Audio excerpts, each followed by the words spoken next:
Voilà, nous sommes parvenus donc à la dernière étape de cette retraite sur le plan de l'enseignement, et j'aimerais, pour laisser le maximum de temps aux questions, ne pas m'attarder dans ce que j'appelle l'élément de liaison entre la troisième session et l'actuelle.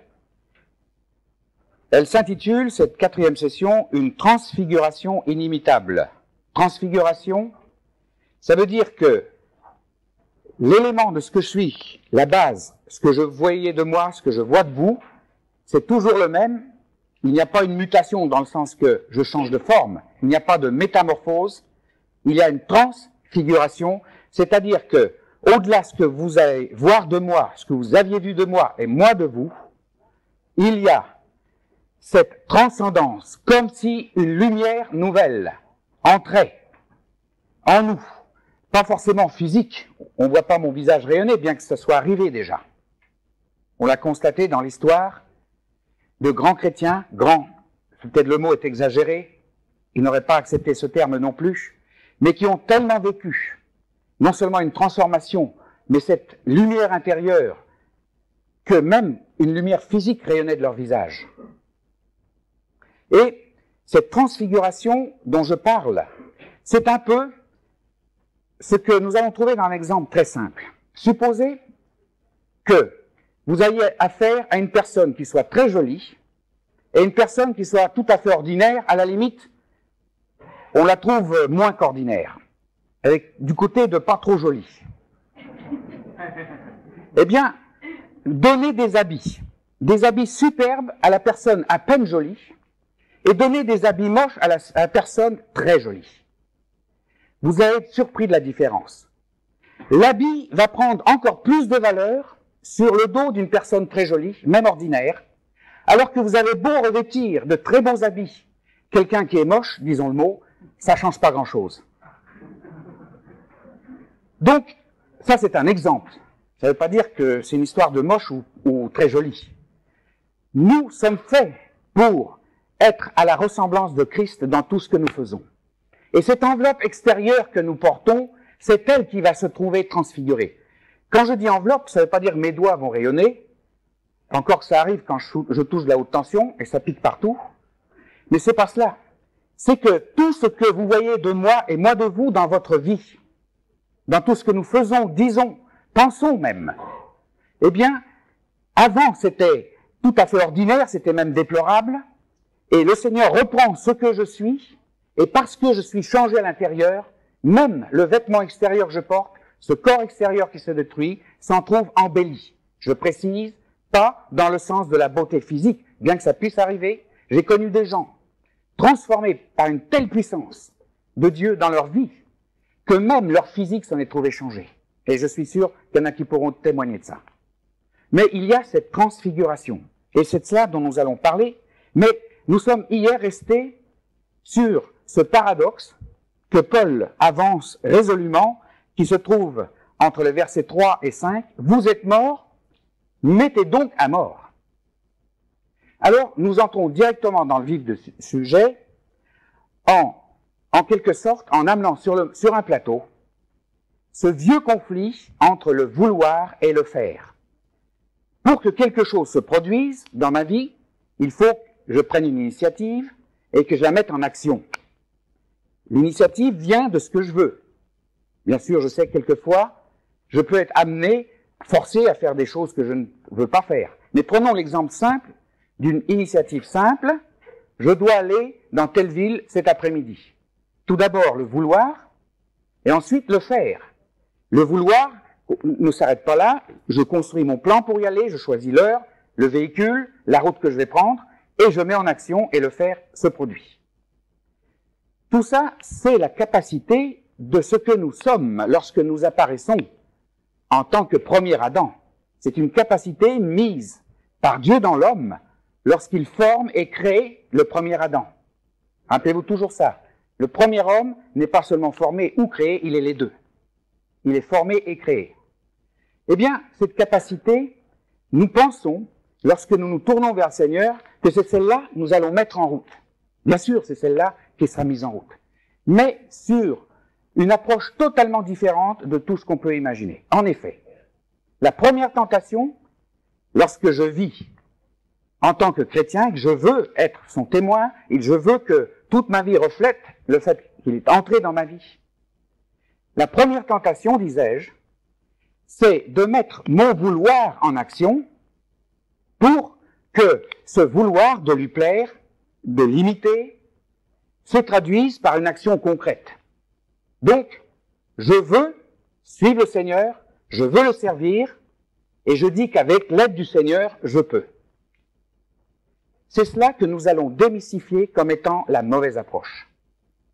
C'est tout, si vous voulez, l'obstacle contre lequel Paul s'est heurté et qu'il a exprimé dans ne serait-ce que Romains 5, 6 et 7, surtout Romains 7.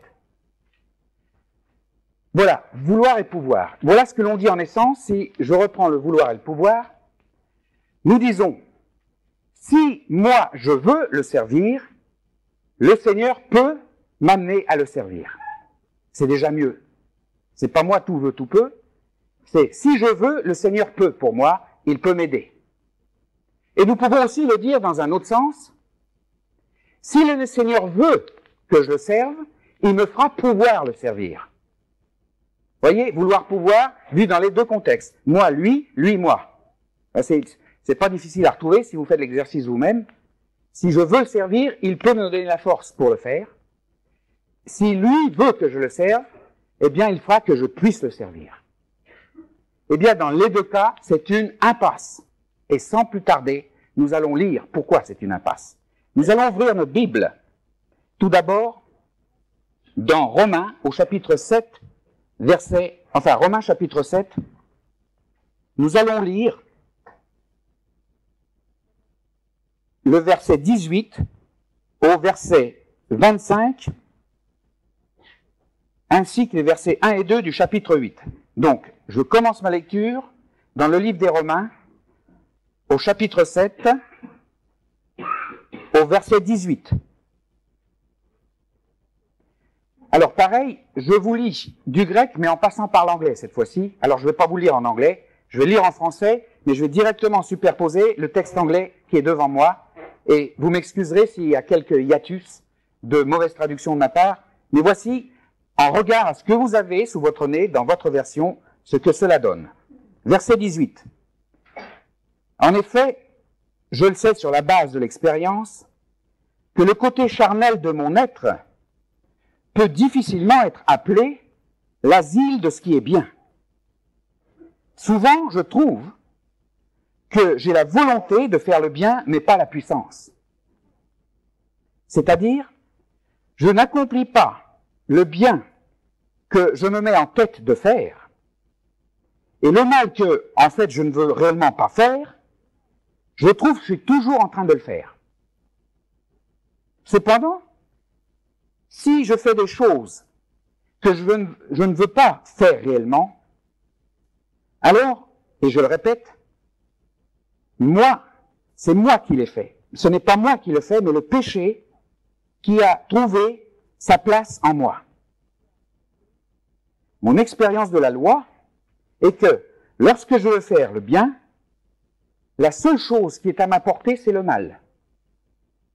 Et lorsque je suis en accord de tout mon cœur avec la loi de Dieu, aussi loin que mon être intérieur est concerné, c'est ce que je trouve. Mais alors, je trouve une autre loi dans les membres de mon corps, qui est en conflit continuel avec la loi que mon cerveau, ma compréhension approuve. Et ce conflit me fait prisonnier de la loi du péché, qui est tellement partie prenante de tout mon corps mortel. Car si j'étais laissé à moi-même, je servirais la loi de Dieu avec mon entendement, mais avec ma nature qui n'est pas spirituelle, je servirais la loi du péché. C'est une situation tout à fait agonisante, car qui peut me libérer de la prison de ce corps mortel? Et voilà le cri de Paul, je bénis Dieu qu'il y ait une porte de sortie à travers Jésus-Christ notre Seigneur. Et les deux versets qui suivent dans le chapitre suivant, nous dit ceci. La vérité est qu'il n'y a plus aucune condamnation qui soit suspendue au-dessus de la tête de ceux qui sont en Jésus-Christ. Et en, souligné entre guillemets dans le texte. Ça veut dire pas à côté, pas marchant derrière, en Jésus-Christ. Car le nouveau principe de vie spirituelle en Jésus-Christ me soulève, me tire hors de ce cercle vicieux de péché et de mort. Voilà ce que dit Paul là-dessus. Et il rajoute encore autre chose dans une autre lettre aux Galates, au chapitre 5 et au verset 17. Galates chapitre 5, verset 17.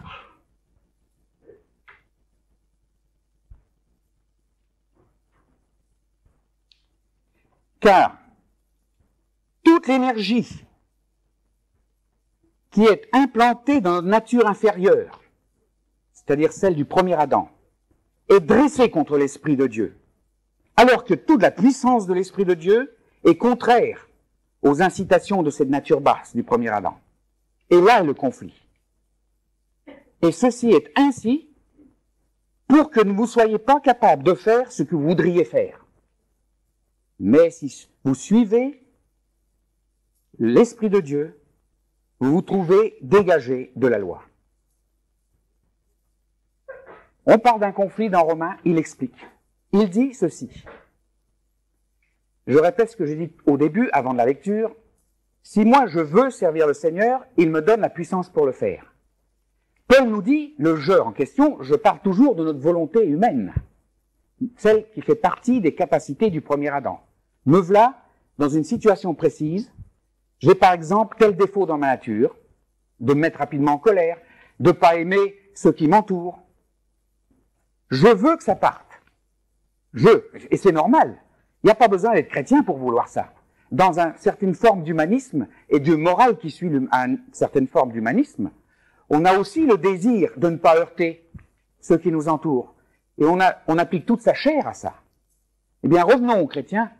Lui aussi a en première tentation d'utiliser ce que Dieu lui a donné au niveau du premier Adam, sa capacité de se décider, voilà, je veux faire que je sois plus aimant, que je ne sombre plus en colère à tout bout de champ.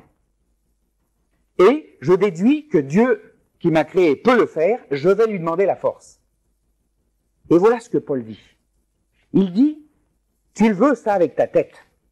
Hein? Il dit, tu peux être en accord parfait avec le fait que Dieu, c'est ce qu'il veut que tu fasses. Mais tu trouves une autre loi dans ton corps. Au moment où tu désires ça, tu t'aperçois que tu fais exactement le contraire. Et plus tu le désires, plus tu fais le contraire. Plus tu veux aimer les autres, plus tu t'énerves contre eux. Plus tu veux garder tes colères, plus tu te mets en colère. C'est comme si tu découvrais en toi une loi contraire à ce que tu désires. Tu le désires avec ta tête, avec ton cœur, tout ton entendement, et puis voilà que lorsque tu le mets en application, ça se passe exactement dans le sens contraire. Combien de fois, honnêtement, ne pouvons-nous pas avouer cela devant le Seigneur, y compris ce matin? Alors, reprenons l'autre. Si le Seigneur veut que je fasse, il me donnera la puissance pour le faire. Là encore, bien sûr, le Seigneur veut. Seulement cette puissance, je reste toujours dans le cadre du premier Adam. Hein. Il dit, cette puissance qu'il me donne, je veux bien la recevoir, je ne sais pas trop comment. Il me dit que c'est à ma disposition, je dis je la prends par la foi. Et dès que je veux la mettre en route, je dis voilà, la première tentation arrive, je veux mettre la puissance que Dieu me donne en action. Et puis, voilà, la colère m'emporte et il n'y a rien à faire. Elle m'emporte, j'ai pourtant fait, j'ai cru, j'ai accepté que Dieu me donnait la puissance par la foi et rien ne s'est passé, je suis encore tombé en colère. Parce qu'une fois de plus, il y a une loi qui s'est dressée contre, en quelque sorte, ce que je croyais de la puissance de Dieu, donnée par Dieu, et elle a complètement nettoyé cette puissance. Cette loi est beaucoup plus forte, j'ai encore fait ce que je voulais pas faire. Et je n'ai pas réussi à faire ce que j'aurais voulu faire. Et pour comble à notre malheur, Paul écrit aux Galates, c'est Dieu qui l'a voulu ainsi. Il a fait exactement, il nous a créés dans cette perspective, pour qu'on rate dans tous les azimuts. Ah, vous allez dire quel Dieu cruel. C'est ce que Satan nous dit. Et finalement, il nous dit, te tracasse pas, ça finira par s'arranger. Vis donc au niveau de ce que tu es, et puis examine-toi, peut-être, regarde ta nature, va voir un psychanalyste, ou quelqu'un qui nous conduit dans une aide qui souvent n'en est pas. Et puis, essaye de savoir de quoi tu en retournes, tu vas peut-être trouver un petit ressort là, qui va te permettre, au fond, c'est de nouveau l'examen de ce premier Adam, et toute analyse, aussi brillante soit-elle, de ce que nous sommes, ne peut pas aller au-delà de ce qu'elle voit, c'est-à-dire le premier Adam. On ne peut pas le voir, le deuxième Adam, comme on l'a vu, dans les textes que nous avons lus précédemment. On ne peut pas le voir. Donc, je pense qu'à force de m'étudier, je trouverai, quelquefois c'est vrai, quelquefois on s'aperçoit, ça m'est arrivé, parce que vous savez, il fut un temps, j'avais des maux de tête. Je prenais beaucoup de véganine, il y a de la codéine dedans. Et la codéine, c'est une drogue très légère, qui accélère l'effet du démantèlement du mal de tête, mais qui a comme revers de vous accoutumer. Bon, il y a des réactions diverses. Il y a ceux qui courent après. Ça n'a pas été ma réaction. Il y a une autre. Ça joue sur les nerfs. Alors, sur les nerfs, ça me rend irritable, nerveux, j'explosais. Alors, il n'y a pas besoin de chercher des grands horizons spirituels pour se rendre compte, écoute 10 minutes ta dose de véganine, ou trouve un autre chemin pour sortir des maux de tête. Voilà le bon sens. Mais nous parlons en ce moment, au-delà de tout cela, le fait que nous voulons être à l'image de Dieu en Christ, dans ce que nous avons comme vocation. Voilà. Et c'est en cela que nous trouvons ce conflit que Dieu a délibérément mis en nous. Pourquoi l'a-t-il mis alors? Par cynisme? Je l'ai dit, c'est ce que Satan dit. Ton Dieu auquel tu crois, tu sais, il est très lointain. Tu comprends pas ça, cherche pas à comprendre, vis avec ce que tu as, ça s'arrangera toujours. Toujours la demi-vérité. En fait, ça ne s'arrangera pas. Ça ira de mal en pis. Et la crise reviendra. Et de nouveau, on posera la question à nos conducteurs spirituels, mais qu'est-ce qui se passe? Alors, si le conducteur spirituel est conduit par l'esprit, parce que pour être conducteur, il faut être conduit. On ne peut pas conduire les autres si on n'est pas conduit par l'esprit. Parce que dans le cas contraire, c'est un aveugle qui conduit un autre aveugle et il tombe dans le même trou. Grande question au niveau de la relation d'aide. Qui conduit celui qui aide? Très important. Et quand je dis qui, la réponse est immédiate, l'esprit. Souvent, c'est notre idée de l'esprit de Dieu qui nous conduit et non pas authentiquement l'esprit. Parce que l'esprit travaille en accord parfait, et je vous cite la lettre de Jean au chapitre 5, en accord parfait avec l'œuvre de la croix, avec l'eau et le sang. Vous connaissez ce texte. L'eau, c'est pas la purification, c'est là où je suis enseveli. Et le sang, c'est que parce que je suis brisé, le sang de Jésus est tout puissant pour ôter mes péchés. Voilà avec quel contexte, dans quel contexte, l'Esprit de Dieu travaille. Quand l'Esprit de Dieu travaille avec quelqu'un qui s'occupe de relations d'aide, c'est la croix qu'on doit voir. Si on ne voit pas la croix, c'est une idée de l'Esprit de Dieu qui le conduit, il est aveugle et il conduit l'autre dans un trou, ils tomberont tous les deux. C'est aussi clair que ça. Il n'y a pas de gris entre blanc et noir. Il n'y a pas de juste milieu. Alors, revenons à notre conflit. Dégageons ce que Satan nous suggère. Ça ira tout seul. Va voir un conducteur spirituel. Il va donner quelques conseils. Je parle toujours du fin fond de notre problème, d'être comme Dieu veut que nous soyons. Alors, Dieu a mis un conflit en nous. Délibérément, non pas par cynisme, mais par amour. Je le dis tout de suite. Comment réconcilier ça? Voyons. Il me bloque complètement. Quand je veux, je ne peux pas. Et quand il m'est donné la puissance de pouvoir, je ne peux pas non plus. Alors, quoi faire? En quoi est-ce l'amour de Dieu dedans? Eh bien, l'amour de Dieu est dans le fait qu'il n'a, premièrement, jamais voulu que ce premier Adam qui se débat, dans son désir de suivre le Seigneur, de lui plaire, il n'a jamais voulu que ce soit ce premier Adam qui entre dans le royaume. 1 Corinthiens 15, 50, la chair et le sang n'hériteront jamais du royaume de Dieu. La chair, c'est toute notre biologie, c'est ce qui fait notre pouvoir de faire des actions, notre force. Et alors, le sang, c'est l'âme. Pour les Juifs, l'âme était dans le sang. C'est tout notre psychisme. C'est l'âme vivante en nous. Donc, c'est notre être complet, la chair et le sang, l'être, le premier Adam. Eh bien, celui-là ne doit pas hériter. C'est lui le constructeur. C'est lui qui nous a créés et formés, mais il ne nous a pas créés et formés pour que ça débouche dans le royaume de Dieu, tout cela. Il nous a créés et formés, tout comme pour le grain de blé, ou la chenille dont on parlait hier. Il nous a créés pour que nous émergions dans une autre dimension, dans un ordre nouveau, qui est, lui, le royaume de Dieu, qui commence en nous. Et ce royaume, nous l'avons vu au long des 3 sessions précédentes, c'est Christ en nous. C'est pas à côté, ça ne peut être qu'une image à côté. Ça ne peut être qu'une sensation, ça ne peut être qu'une théologie. Christ en nous, c'est peut-être aucune théologie, peut-être aucune sensation, mais c'est la réalité. À ce moment-là, j'émerge dans ma nouvelle nature et le conflit est brisé. Parce que Dieu fait que c'est cette nouvelle nature qui doit émerger dans l'éternité, qui doit émerger dans la perfection. En d'autres termes, il nous crée en tant que prototype pour qu'il soit brisé, démantelé et réassemblé dans un ordre nouveau, l'ordre qui est Christ. Et ne me faites pas dire ce que j'ai pas dit. Déjà, j'ai eu l'accusation d'être le prophète du nouvel âge au milieu des chrétiens parce que je parle d'ordre nouveau. C'est incroyable ce que les gens sont chatouilleux sur les mots.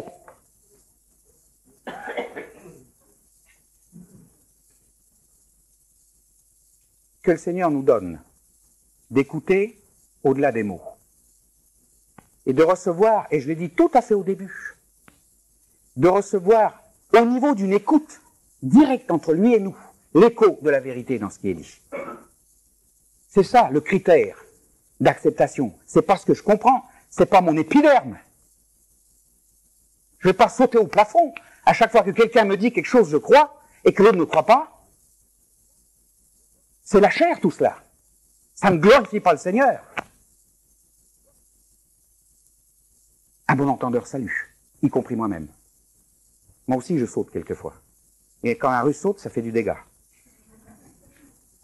Ce conflit est délibérément mis par Dieu pour que précisément on arrive au bout du rouleau. On constate que non, rien à faire. Le premier Adam n'héritera pas du royaume de Dieu.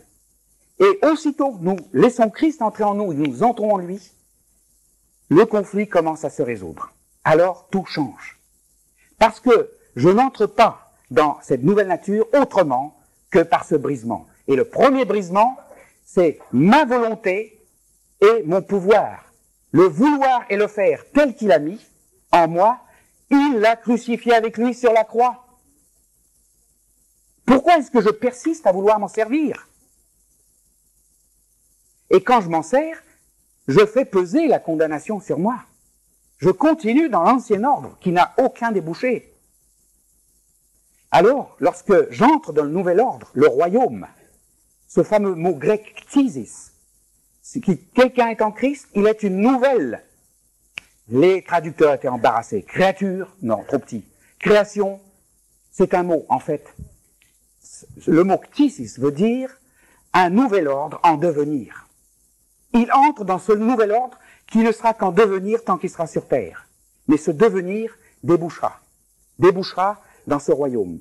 Et n'est-ce pas, je fais une référence comme ça au hasard, j'espère que personne ne sera choqué, n'est-ce pas Teilhard de Chardin qui lui-même l'a vu, qui l'a exprimé, bon, dans son langage, et souvent assez hermétique pour ceux qui, moi j'ai beaucoup apprécié, mais voilà un homme qui avait en quelque sorte lu entre les lignes ce 2 Corinthiens 5, 17, et qui l'a exprimé à travers des ouvrages entiers. Quelle vision remarquable il nous donne de l'aboutissement de toutes choses dans la perfection, l'alpha et l'oméga, rappelez-vous. On ne va pas parler de Teilhard parce que, comme dans tout ouvrage, il y a des choses à prendre, des choses à laisser. C'est sûr. Teilhard n'est pas la Bible. Et même, comme disait quelqu'un, c'est même pas Paul qui m'a sauvé, c'est Jésus-Christ. Voilà où on doit en être. Mais quand Paul et peut-être Teilhard sont sous l'influence de l'Esprit de Dieu, à ce moment-là, ils reflètent Christ, et à ce moment-là, on peut voir Christ au-delà de leurs paroles. Voilà. Je continue. Ce conflit commence à se résoudre quand j'entre dans ce nouvel Adam. Et le résultat, c'est que, non seulement je découvre que mon vouloir et mon faire à moi sont brisés, mais ils ne sont pas détruits, nettoyés, éliminés. Je ne reste pas un type sans volonté et sans puissance d'action. Je ne deviens pas une girouette. Malheureusement, très souvent, une certaine interprétation dans l'histoire de la chrétienté a été celle-ci. Je me laisse entièrement mener par mon conducteur spirituel. Je dis oui, amen à tout ce qu'il fait, à tout ce qu'il dit. J'ai une volonté, je dois grandir, je dois mûrir. Je dois mûrir dans un contexte où l'ancienne nature est toujours là. Elle ne disparaît pas. Je suis toujours habillé du revêtement extérieur. Cet homme qui se détruit et qui comprend l'ancien vouloir et l'ancien faire. Et cet ancien vouloir et cet ancien faire sont là toujours pour me tenter et me dire, je vais essayer de. Mais écoutons ce que la parole de Dieu dit, et je voudrais ajouter cette lecture pour compléter notre vue scripturaire de ce problème. Écoutons ce que Paul dit dans Philippiens 2,13. Philippiens, le verset 13e du 2e chapitre.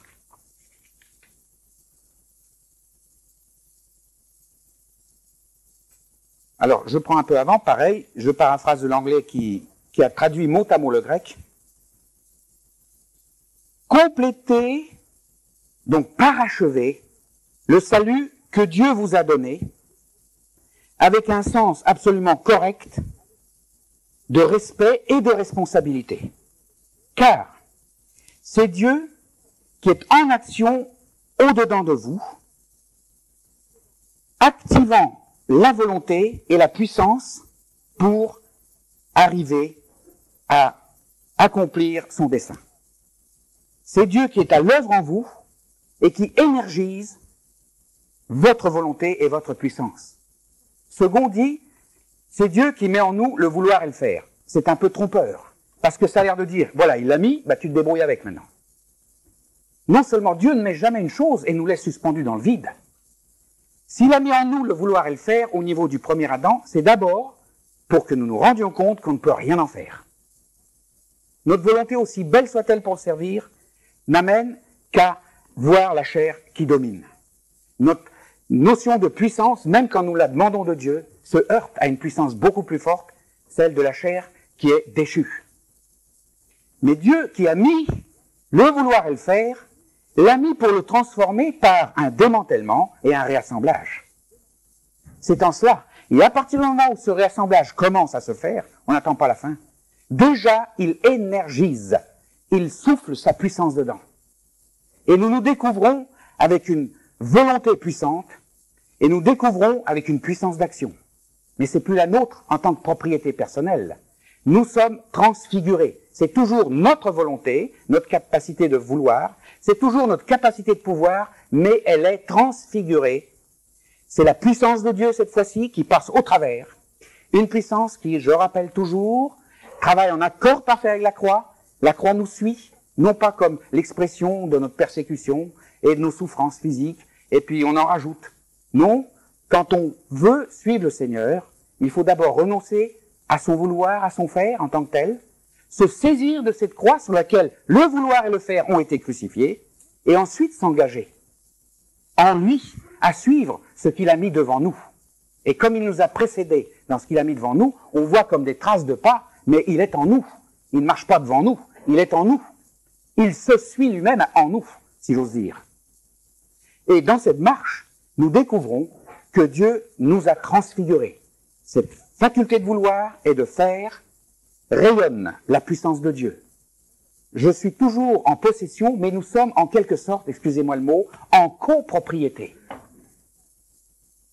Une copropriété, pas dans le sens égal, on se partage les choses. Une copropriété où il est le Seigneur, le Maître, le Roi. Et qui, en même temps, parce qu'il est Seigneur et Maître et Roi, au lieu de m'écraser, m'amène enfin à ma vraie valeur, à ma vraie dignité. Voilà où est la dignité de l'homme, d'être un en Christ. Voilà où elle commence. Vous voyez l'importance de l'œuvre de la croix? Parce que cette dignité, même au niveau de ce que je vis tous les jours, est déjà un avant-goût de la dignité royale dont je suis déjà revêtu, mais qui s'exprimera là-haut, lorsque je serai complètement uni à lui, dans la gloire. Alors ainsi, Paul continue ce que nous avons lu hier dans Colossiens. Nous comprenons ce que ça veut dire « mettez à mort les agissements, l'enveloppe charnelle ». Nous avons et la volonté qui est celle de Dieu. Nous sommes exactement branchés sur la volonté de Dieu. C'est sa volonté qui s'exprime non plus comme moi qui cherche la volonté de Dieu, mais elle passe en moi parce que Christ passe en moi. Sa volonté devient ma volonté. Et la puissance, je peux mettre à mort parce que cette puissance que je voulais avoir, que j'essayais par moi-même, ça marchait pas, que je pensais l'avoir reçue, en fait, Dieu est puissant, ça ne fait qu'un, il entre en moi avec sa puissance et tout change. Dernière question alors, mais comment est-ce que ça rentre? C'est là où la foi intervient. Mais la foi, c'est aussi un brisement. On a une capacité de croire, d'accepter, qui est naturelle, des convertis intellectuels il y en a eu des milliers. Des gens qui ont accepté la cohérence, le bien fondé du christianisme, trouvaient que c'était pas mal.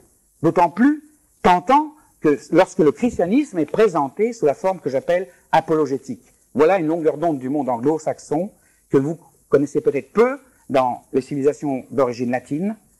L'apologète, c'est celui qui essaye de rationaliser la foi et de dire finalement, il base tout sur l'historicité de Jésus. Il dit, parce que c'est historique, ça marche. Mais c'est pas du tout pour ça. Ça marche, c'est effacer le scandale de la croix, ça. C'est essayer de rendre intellectuellement acceptable à quelqu'un en disant, finalement, tu vois, tu vas rentrer dans un cadre meilleur. C'est une morale pour une autre. Non. En fait, c'est beaucoup plus fort. C'est tout un scandale. Le scandale, c'est que toutes mes capacités les meilleures doivent être brisées. Et non seulement doivent, elles ont été brisées. Refuser cela, c'est déjà vivre un mensonge. C'est un refus de quelque chose qui est fait. C'est pas à faire, c'est fait. Et quand je vois qu'elles sont automatiquement brisées dans ce Christ en moi, je ne fais que vivre quelque chose qui a déjà été fait. Voyez comment on fait le tour de ce conflit. Alors, nous entrons dans cette mise à mort, et verset 9, il vous passe entre 5 et 9, tout ce qui forme tout cela, et verset 9, il dit, vous étant dépouillés, dévêtus des agissements de l'ancien Adam. Je lis dans Colossiens 3, verset 9. Vous étant dévêtus, dépouillés des agissements de l'ancien Adam, et ayant sciemment revêtu le nouvel Adam. La foi, je disais, elle devait être brisée aussi. Parce que, à la limite, c'est quelque chose, ça peut être un jeu très subtil. J'ai l'impression, et le monde nous interpelle, quand il parle de notre foi en disant, votre affaire, c'est du lavage de cerveau. C'est une espèce d'autosuggestion, votre foi. À force de vouloir qu'une chose arrive, vous la voyez arriver. Et il n'a pas 100% tort, car c'est souvent notre attitude. Notre capacité de foi, c'est un cadeau de Dieu.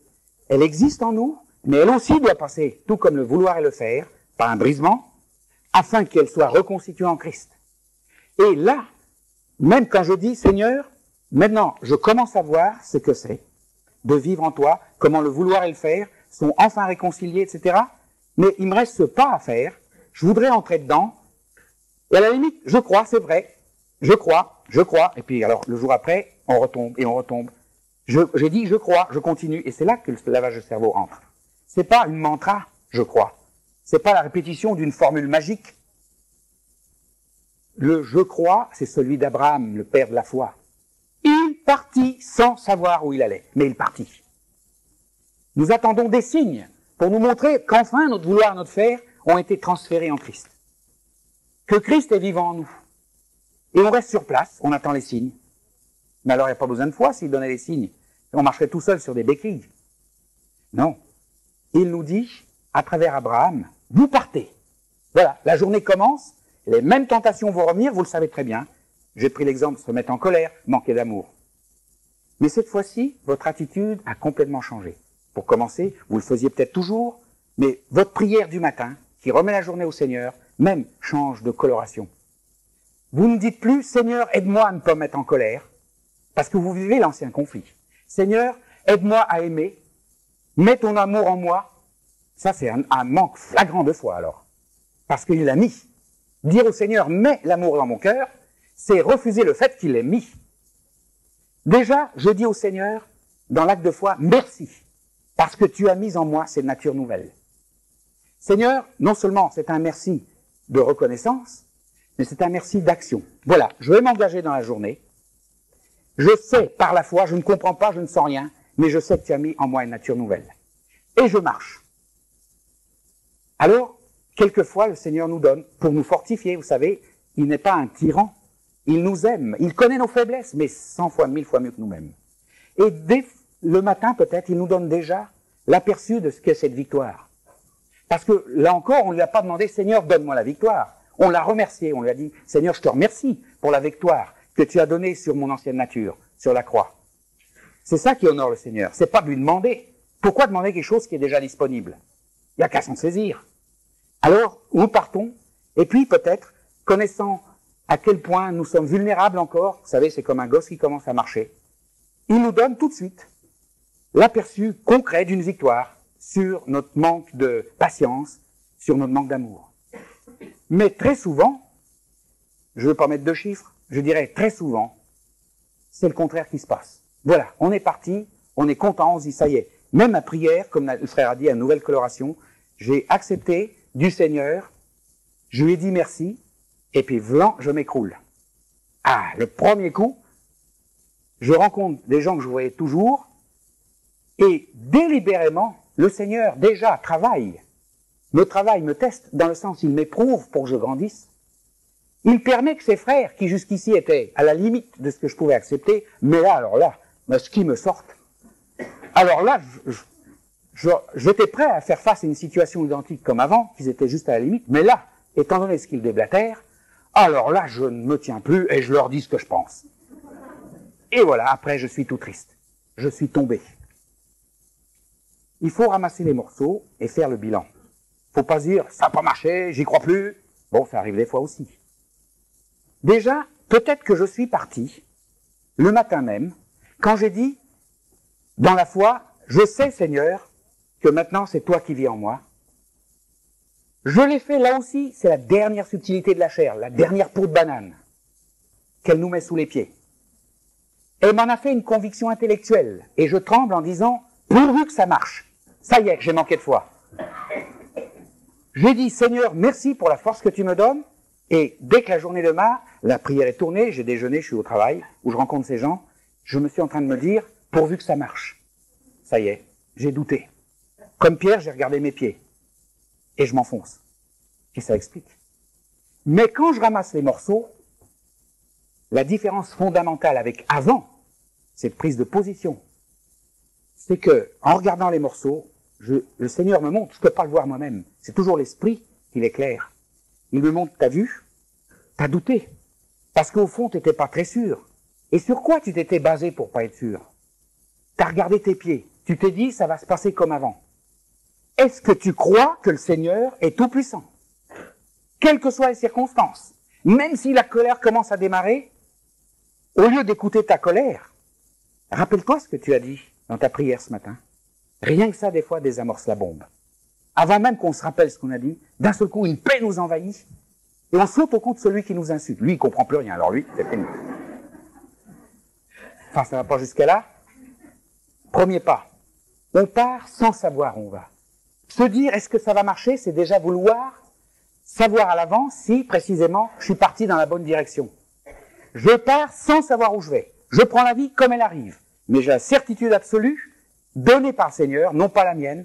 C'est ça la peau de banane. C'est encore la chair qui essaye de se donner la certitude par la foi de la chair, si j'ose dire, que le Seigneur est tout puissant. Seigneur, j'ai cette conviction. Et il faut avoir la foi pour avoir la foi. Ouais, ça va jusqu'à là.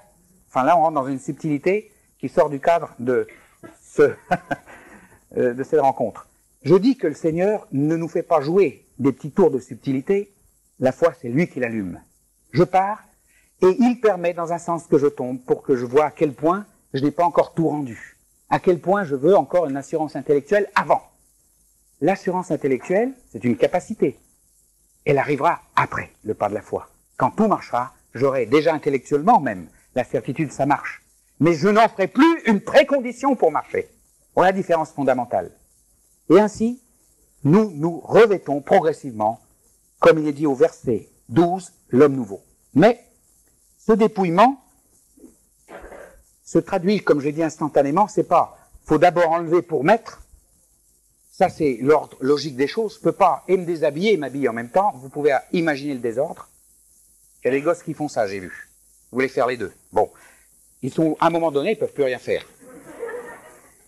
Non. Au fur et à mesure que nous sommes ainsi dépouillés, nous sommes revêtus. Et alors, j'aimerais lire ce verset 10. Il vaut le coup d'être lu parce que le traducteur, comme je vous l'ai dit, est obligé, dans le format de travail qui lui est donné, de comprimer au maximum. Il ne peut pas développer. Il existe des Amplified Bible. Je m'adresse à mon ami anglais, il sait que ça existe. En anglais, je ne sais pas si ça existe en français, des Bibles amplifiées, comme ils appellent. Et souvent, il y a du bon travail de fait. Pas toujours, je vous dis.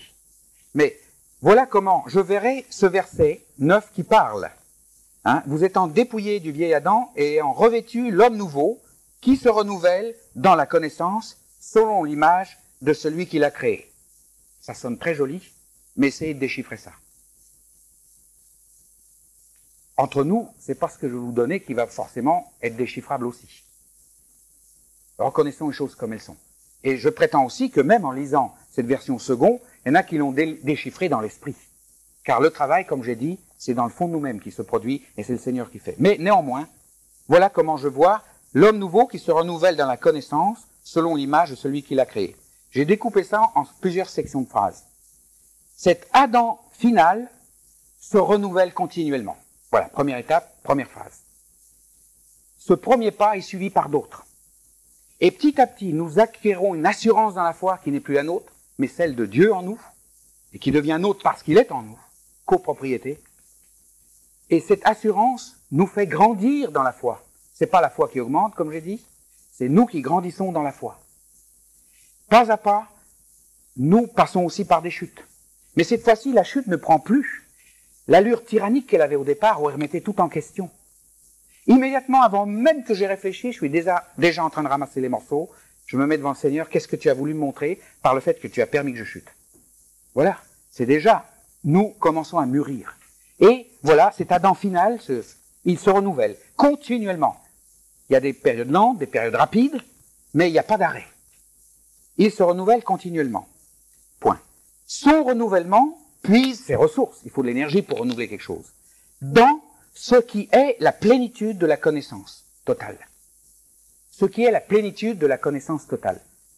C'est une façon alambiquée pour dire que la connaissance, c'est pas un objet, c'est pas un savoir, c'est pas une constatation au niveau cérébral que je sais parce que j'ai compris d'abord, que j'ai retenu et que ça s'est vérifié.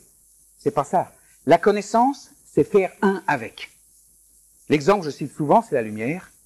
On peut considérer la lumière comme étant ce que j'en vois, la décrire par sa beauté, ses reflets, langage poétique. On peut avoir le langage plus rigoureux, scientifique, qui parle d'ondes, de particules. Mais je ne sais toujours rien de ce qu'est la lumière, même si je l'ai décrite parfaitement, avec des mots très riches, très forts. Je sais quelque chose au sujet de la lumière, mais je ne connais pas la lumière. Et là, mon hyperbole, en quelque sorte, c'est utopique, mais c'est ça la réalité. Je ne connaîtrai la lumière que lorsque moi-même je deviendrai lumière. À ce moment-là, je ferai un avec elle. Et c'est ce que nous vivons au niveau du couple. Nous connaissons notre fiancé, je l'ai dit encore il y a 2 sessions, celle que nous aimons, celui que nous aimons, à travers les lettres, à travers nos rencontres. Mais c'est à partir au moment où l'union commence à se réaliser qu'on la connaît au-delà des paroles. On n'a plus besoin de lui dire « fais ceci pour que je te connaisse davantage ». C'est automatique, nous sommes unis. Cette union grandit. Et combien de couples, malheureusement, ils sont de plus en plus rares dans les siècles de divorce où nous vivons, qui passent leur 50e année de mariage. Mais ils sont tellement unis, ils n'ont même pas besoin de parler, ils ont deviné leur pensée réciproque. Ils partent dans la même action sans s'être donné le mot. C'est pas l'uniformité. Ils sont toujours différents mais complémentaires, mais ils s'enrichissent mutuellement. Voilà l'image du couple en devenir. C'est ainsi que l'Église est appelée à devenir un en Christ. Lumière, Église, couple, la connaissance, c'est cette union totale.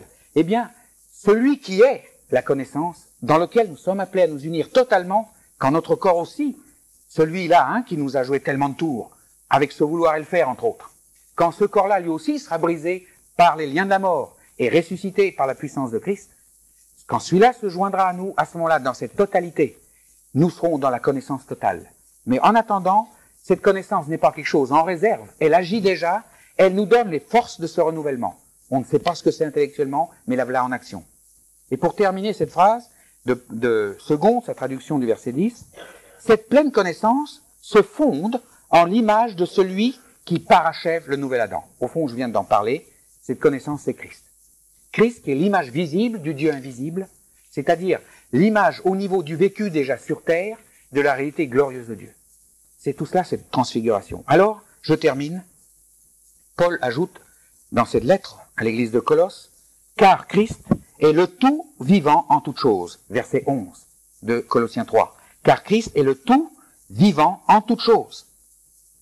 Et il continue en nous invitant à nous revêtir d'entrailles de miséricorde, etc. Et le revêtement, c'est précisément ce qu'on voit de moi extérieurement. Parce que j'ai été mis à mort, et donc je mets à mort. Vous avez vu comment? Eh bien, ce rayonnement intérieur, cet être nouveau que je ne peux pas voir directement parce que c'est Christ. Personne n'a jamais vu Dieu. Christ est parti à l'ascension, personne ne peut le voir autrement que par la foi, assis à la droite de Dieu. Et pourtant, il est vivant en nous. On ne peut pas le voir directement, mais il se manifeste cette fois-ci par ce revêtement extérieur. Voilà la transfiguration. Je reste avec mes facultés, ma capacité de vouloir et le faire, on en parlait beaucoup.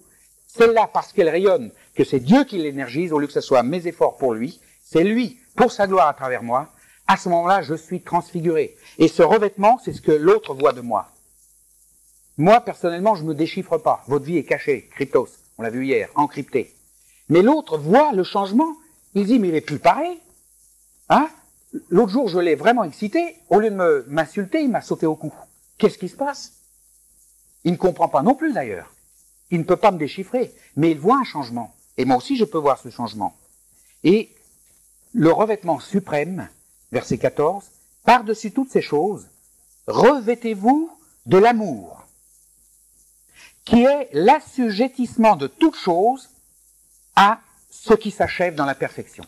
C'est-à-dire, en clair, l'amour, c'est ce qui unit. C'est un peu, si vous voulez, la trame invisible de cet être intérieur qui se manifeste dans le revêtement extérieur. Ce fil qui tient le vêtement ensemble, c'est l'amour. Parce qu'il est relié, ce fil, il n'est pas seulement, il relie les manches aux épaules et le reste, pour parler d'un revêtement, il relie tout l'habit à Christ lui-même. Voilà, quelque chose qui s'achève à moi pour entrer dans la perfection. Voilà quelle glorieuse réalité de cette transfiguration inimitable. La chair ne pourra jamais imiter cela. Alors, j'aimerais terminer par ces mots.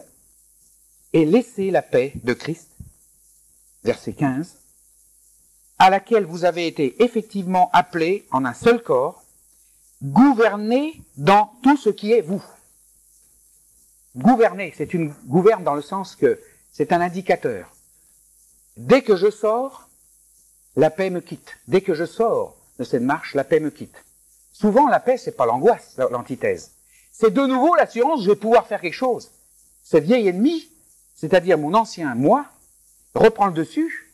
J'ai une satisfaction presque sadique que ça va marcher cette fois-ci, et la paix est partie. On pourrait dire beaucoup de choses sur la paix, mais la paix est ce rayonnement interne, cette sérénité qui nous fait voir même les chutes. Même les chutes. Je précise des chutes que je n'ai pas délibérément provoquées, car ça arrive ça. Ça c'est encore la soif de vengeance de l'ancien Adam. Il veut me pousser dans la chute pour me montrer à quel point je suis fort dans le Seigneur. Il va dire, maintenant, tu peux tout en Christ, tu peux aller dans les lieux de perdition et tu vas voir. Tu vas leur témoigner, et voilà, la chair est repartie. C'est elle qui me dicte. Et là, j'ai pas la paix. J'ai pas la paix parce que, en fait, je ne sais pas si c'est le désir de Dieu. Ma volonté a quitté la sienne. Je me surprends à vouloir des choses. Oh, elles sonnent très crédibles. C'est bon d'aller évangéliser les lieux de perdition. Mais ça se trouve, le Seigneur ne l'a pas prévu pour moi, ou s'il l'a prévu pour moi, c'est pas le moment. Voilà. Donc, je dois la ramener, et quand je la ramène à son véritable diapason, un peu comme un bandit qui se lève que vous avez, il est entré chez vous pour vous cambrioler, mais vous étiez plus rapide, hein, c'est pas comme Lucky Luke qui tire plus vite que son ombre. Vous avez sorti un revolver du tiroir, et vous avez dit, hop, pas de cambriolage, couche-toi, j'appelle la police. Et lui veut bouger, pas de mouvement où je tire. C'est ça, notre domination sur l'ancienne nature. Elle est toujours là, mais elle est neutralisée. Notre puissance, c'est pas un revolver, c'est l'amour de Dieu dans une puissance extraordinaire qui garde notre vouloir et notre faire.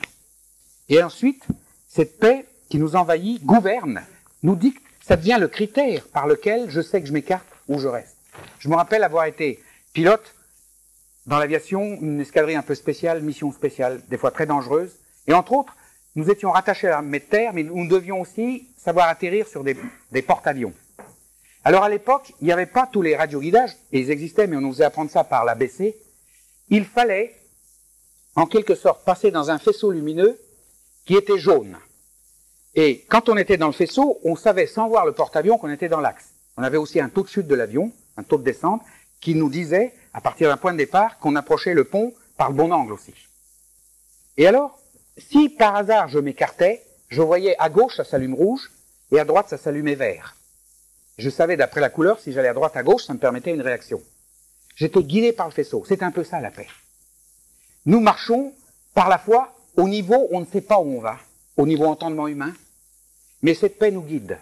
Et quand elle se retire, quand la couleur de la paix change, si j'ose dire, à ce moment-là, nous savons où nous sortons du faisceau.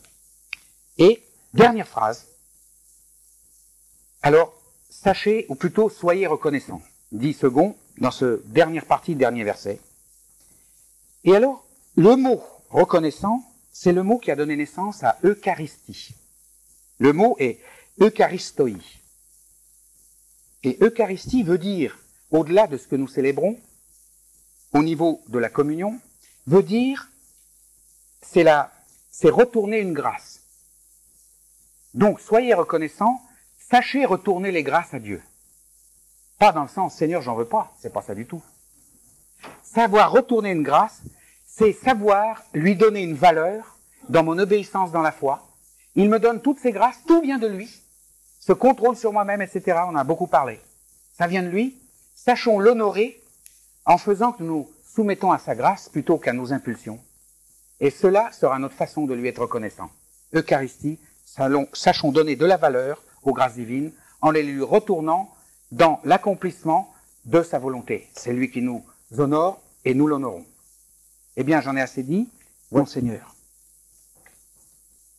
Seigneur, nous te bénissons parce que tu as tout fait sur la croix, tu nous as crucifiés avec toi et tu nous as ressuscités avec toi. Merci pour le fait qu'à travers cette retraite, tu nous as déjà beaucoup appris. Tu as ouvert non seulement les horizons, notre entendement, mais tu nous as interpellés à tous les niveaux. Seigneur, tu connais notre volonté, notre désir de te suivre, de faire ce que tu veux que nous fassions, et tu vois aussi notre impuissance. Tu vois à quel point nous sommes cantonnés dans toutes sortes d'attitudes où, à la limite, nous glorifions de ce que nous étions. Seigneur, ça aussi tu veux le briser, pour que nous entrions entièrement dans le flot de ta puissance, cette puissance qui convainc le monde de péché, de justice, de jugement, parce que c'est un flot d'amour. Seigneur, nous voulons être transfigurés, mais nous savons que la transfiguration est précédée par ce brisement. Seigneur, non seulement nous ne te demanderons pas de t'emparer notre être, mais nous allons te glorifier, Seigneur, t'exprimer notre reconnaissance dans cette certitude que tu l'as déjà fait. Merci, Seigneur, parce que tu as déjà tout pris de nous. Même ce que nous n'avons pas lâché encore, tu l'as déjà pris, tu l'as brisé. Merci parce que ce brisement étant fait, tu veux nous y faire entrer. Avec tout l'amour, Seigneur, qui est toi, qui est ta nature. Cet amour, tu ne le fais pas d'une façon tyrannique. Tu le fais doucement, parce que tu nous aimes. Merci pour tout ce que cette retraite représentera comme cheminement pour nous après cette retraite. Et maintenant, Seigneur, éclaire la pensée, les paroles de ton serviteur dans son entendement au niveau de l'écoute de ces questions et de la réponse, et que ce soit pour ta gloire et ta gloire seule. Amen.